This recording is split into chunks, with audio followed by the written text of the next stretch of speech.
Today I'm going to be interviewing Angela Henderson with Green Public Insurance Adjusting. Welcome, Angela. Thank you, Brad. Yes. I'm So excited. good. So, Angela, why don't you tell a little bit about you, your background, and your company, and give your full name and let's. Oh, okay. Well, I'll start with my full name because you may not realize this, but we just celebrated my third wedding anniversary this past Saturday on the Oh, 16th. congratulations. Thank you. And also, we travel so much that we never really got a chance to do some formal work with the state. So I am officially Angela Andrews now. Oh, okay. Congratulations. Formerly Angela Henderson, but Angela Andrews now. So my company is Green Public Insurance Adjusting, and we are based in Gahanna, Ohio, which, if anyone's not really familiar with that area, it's near Columbus. And we've been licensed, well, I've been a licensed public adjuster since April 2021, but we started our business officially September 15th, but in our physical office. So I'm in my office right now. So we're in our third year of business, and yes, that's pretty much us. So there's going to be some people that are going to be watching this that may not be real familiar with what a public adjuster does and how's a public adjuster versus a regular insurance adjuster. Maybe you could just kind of walk them through the process. What is a public adjuster? What do you do? Okay, so we do everything, but also so insurance adjusters. I've been both, and so I can be very fair. I can see things from both standpoints. So public adjusters, first off, let me tell you a little bit about my background, and then that way you can understand why I'm saying what I'm saying.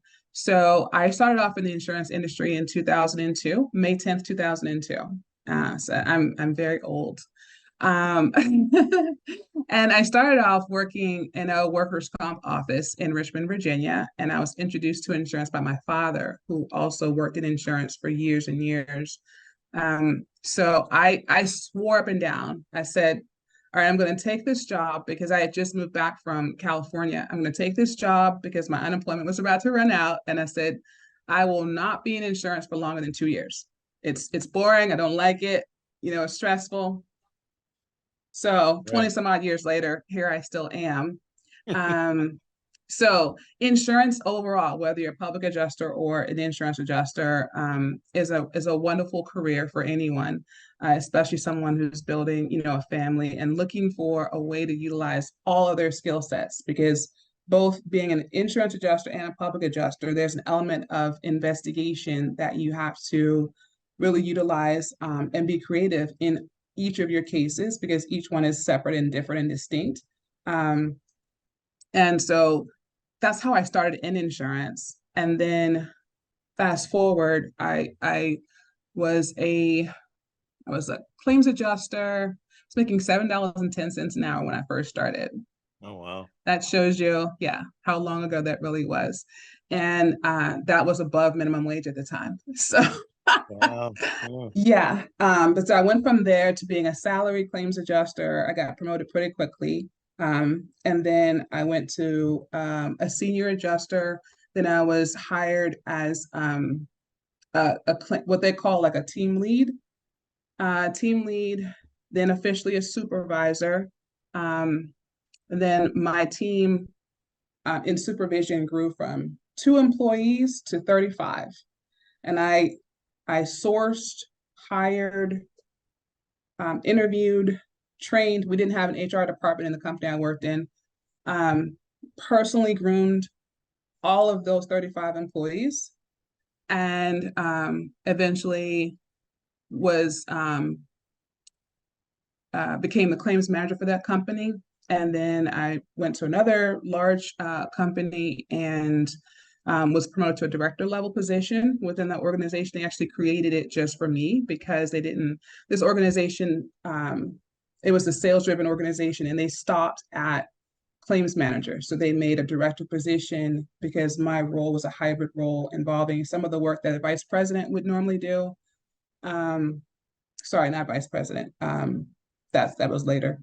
Um, the account executive would do, and then my role was kind of combined as a hybrid. So they made this hybrid director position for me. Anyway, after I left that organization, that's when I moved back to California, and that's when I got into property insurance because I had started a claims organization in workers' comp when I lived in Virginia, and the people that I met that had the most fun all the time were property insurance adjusters, and I wanted some of that life. They always seemed to have, a good mindset. They were not like bogged down by their claims, and property claims are pretty short tail compared to workers' comp. So when I moved to LA, San Diego and LA, that's when I got into property insurance, and that was in 2015, and the rest is kind of history. I mentioned earlier I got licensed as a public adjuster in 2021. Mm-hmm. That was right after I managed a team for State Farm for the Texas Freeze event that happened that year, Sure. and people probably are still recovering from it. It was a really terrible event for a lot of people, and I just thought the advocacy is what is missing in my life because I've gotten really good at doing certain things, but I was not allowed to do certain other things. And so when I became a public adjuster, I had a client within the first 30 days, and it's been good ever since. So you asked me originally, what's the difference between a public adjuster and an insurance adjuster? I kind of think of as a PA as a privately hired insurance adjuster. It's someone who does what the role of an insurance adjuster is supposed to do, but does it specifically on behalf of their client. So whoever the policyholder is. And I can go into, what a PA does versus an insurance adjuster, but I don't know if you want to have that much. Well, but let's ask for those who may still not understand, a lot of people trust the insurance company. They have a policy with them. They trust their insurance adjuster. Sure. And to a certain extent, they should because they're coming out to help Yes. them, No, I right? agree they should. Yeah. Yeah. So an insurance adjuster is working for whom? The carrier or the Okay, so policyholder? yeah, so the insurance adjuster works directly for the insurance company, and it's their job to find coverage where coverage exists. And it's essentially their role as prescribed by the insurance company. So each insurance company is different, but for the most part, insurance companies will dispatch an adjuster to go out and inspect the property, or some agent of theirs, whether they're a licensed adjuster or not. Some agent goes out on behalf of the insurance company, inspects the property after a claim has been reported, takes photographs, takes measurements, evaluates the damage at a boots on the ground granular level, speaks with the policyholder, best case scenario, speaks with the policyholder, understands their concerns, their experiences before and after the loss, follows up to receive whatever information they can about what caused the loss. So if it's a water event, follow up with the plumber. If it's a wind event and they've had the roof tarped, follow up with the person who was on site and saw the roof in its condition before the time passed with their inspection, those types of things. Make a determination about whether or not coverage exists based on the facts of the loss, which is important. Mm-hmm. And then once coverage is determined, then they determine the scope of the damage, and then they write the estimate and set the price for that and pay the policyholder. And I think in most cases, if I had to say, I mean, maybe this is generous, I think at least 70% of the time, that's what happens, right? Whether you get the price right or not, that's what happens. And the insurance adjuster will determine the scope based on what they observe at the property site. Sometimes that does get modified after they review it with management, but for the most part, everything gets paid properly. They might put them in touch with a network contractor who is someone that is known to the insurance company through a larger national network. And then the repairs are completed, and the property holder has very little disruption in their lives. That's the best case scenario. Mhm. What a public adjuster does is, Can I ask one more question about that though? sure, What sure. you just described for an insurance adjuster, now I assume, as we know, they could work directly for the carrier or they could be independent, right? Um, but it sounds like they're doing a lot of work. So when we call it a catastrophe, when a cat storm hits and it's a hurricane or a large hailstorm or something, they could get a lot of claims from the insurance carrier that they've got to go out and help, the policyholders. They Mhm. have time for all this? I mean, how do they get all that done if they've got 50 claims or 100 claims and they got to get to see all these people? What you described just sounds like an awful lot of work. Well, it is But an how awful much lot of time work, does it but take? so I've been both an inside desk adjuster. I've been a field adjuster. For most of my career in property, I was a field adjuster. And I've also been inside management. So, and I've been management in CAT events and not during CAT events. So I've got a really well-rounded view of all that. I will honestly tell you, it takes less time to manage a CAT claim than it does a daily claim. Daily claim being an ordinary life event that happens and claims filed. Um, the the threshold, the response threshold for the adjuster, whether you are an independent adjuster who's a consultant hired through a third party company, or whether you're hired directly and work directly for the insurance company, their typical expectation is if you inspect a property on day one, that you're going to document your claim file with your findings. Best case scenario, I used to work directly for State Farm as an independent. So best case scenario is that while you're on site at the property, you are what's called closing the claim or settling the claim with the policyholder. So you're listening to their concerns and you're telling them what your findings are. You're writing your estimate and you're cutting a check on site if it's within your financial authority. And you're giving them their paperwork, their letter that tells them that they have coverage. All of that happens on site at your appointment. Yeah. So whether that is under a catastrophe event or a daily claim event, that's the expectation for some of the better trained, more experienced adjusters. Right. So if And you I think it's expect, fair to say that the State Farm, that's their policy, maybe some other carriers, but there are a lot of adjusters that do this back at their hotel room or, sure, they sure. don't do it. So if you expect, if you operate under those conditions, if you operate under those expectations, you're going to have your best result as an adjuster, whether it's a catastrophe event or a daily event. And Yeah. so some might inspect, if it's water damage claims, they take a little bit longer. You might inspect 3 to 4 properties a day. And if it's wind damage or hail losses, those are a little bit easier to inspect because there's usually not any interior water damage if it's a very fresh event. Usually it's just, the wind result or the hail result. Mhm. And so I know some people can inspect between 5 and 10 of those a day and turn those around. So it can be, it's a lot of work, but it can be done. it can go by really quickly. And then so if you're working in catastrophe, back in the day, they used to give you 75 to 100 claims just to get you to come out to work the event to make sure it's worth your time financially and in the return that you get. And so if you space it out by that, if you're doing 5 claims a day and you have 100 claims overall, but by the end of that time frame, you're still getting pressure from your company because you're now 20 days into the storm before the last people are getting inspected. Right. So even though you've got really good results, there's stress, there's time pressures, even though you're working and operating to a really insane level some days. But the compensation is there for you for that as well, the financial compensation.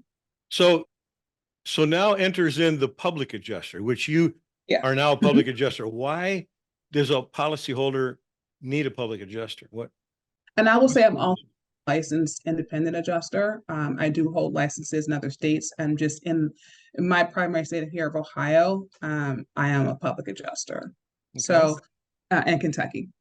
So why does someone need a public adjuster? Yeah. Typically because the policyholder has gotten to a standstill when it comes to either communication with the insurance company, and they need an advocate. Or it could be a scenario where the insurance company has confirmed that they have responsibility for the damages, but they may have underscoped, meaning evaluating how much, what the breadth of repair needs to be, or underestimated the financial, the amount that's needed to pay for those necessary repairs. So those are the three main scenarios under which I accept claims. Every once in a while, I'll get someone who comes to me with a denied claim, and denied claims are, they have a different threshold. Once the insurance company has filed a denial, it shifts the burden of proof to the policyholder. And that's not a difficult claim for us to handle as a public adjuster, but sometimes there's expenses associated with that proof that the policyholder client is not prepared to pay. And so denied claims, sometimes we will accept those cases. Sometimes we'll recommend you should talk to an attorney instead, because you have a burden of proof now that you didn't have before this debt denial occurred. But those are really the instances most often that we see someone's coming to a public adjuster. Okay, so they may come to you because their claim was denied by the carrier, but they Yes. also may come to you because it was partially denied, or they feel that they didn't get everything they need in order to repair the property, Yes. right? Okay. Yes. And usually when they feel like they're not getting everything they need, that is based on estimating that they have had provided to them by a contractor, whether one, two, or three. Sometimes they'll have 2 or 3 contractors come in and give them a scope of repairs. And let's say the scope of repairs is $30,000, which is a fairly typical roofing loss, between 20 and 30,000. And the contractor wants to do a full replacement of that roof.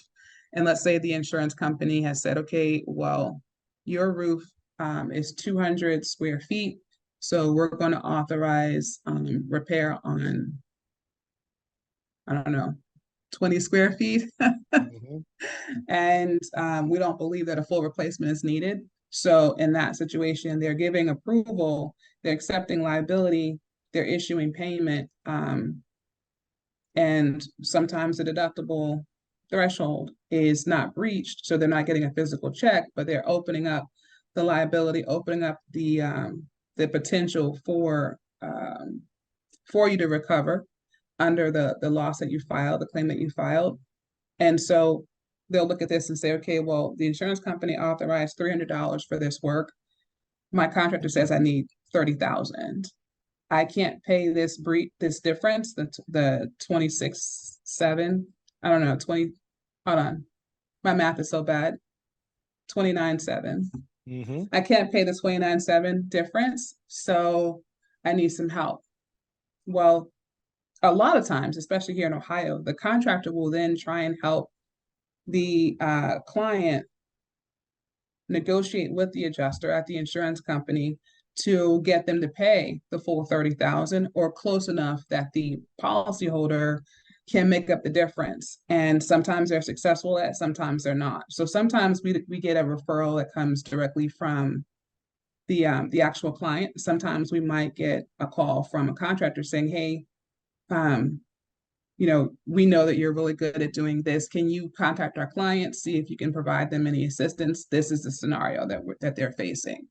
So could the policyholder expect that you also would come out to the property, look at the property, verify what the insurance adjuster has said?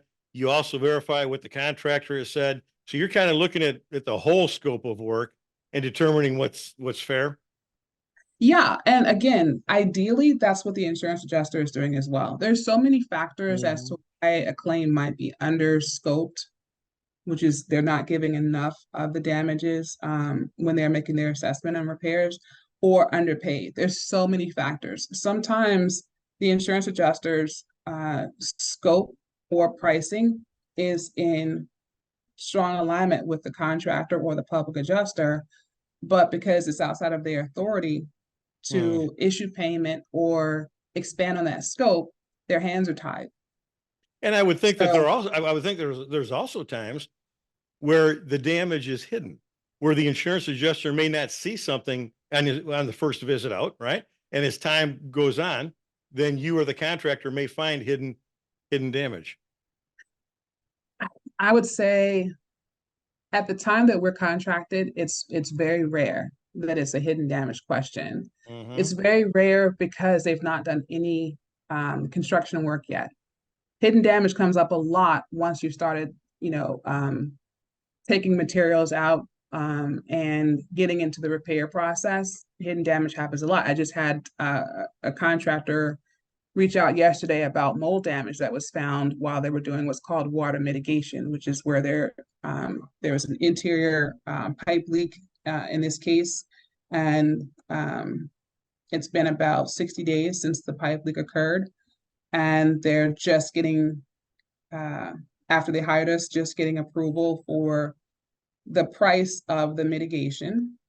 And so the mitigation work started 2 days ago. And as they were removing materials, they found an area where mold had grown behind something. So as they're removing this tile material, they're finding mold behind it.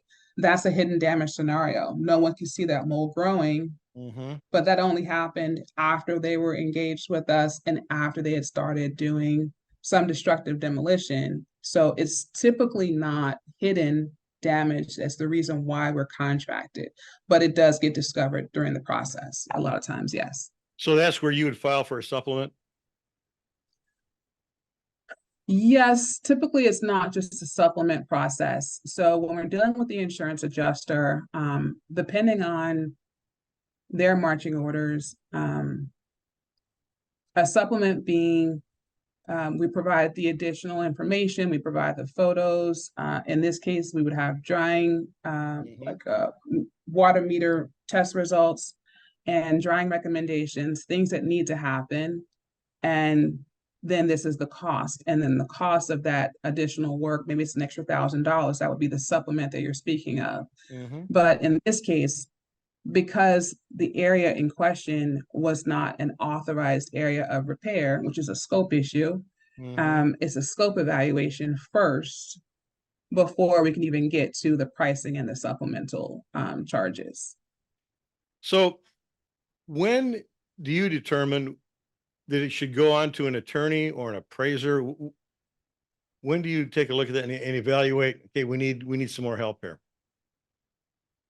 Okay, it's a good question. I personally, I would say I don't make that determination. The insurance company does because of their actions. But that's me being. No, but that's good. Well, elaborate on that a little bit then. So again, what I'm looking for is the trigger event.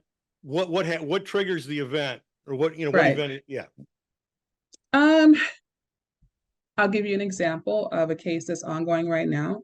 We have a 21 building commercial property that we're contracted to work with, and they have a hail damage claim.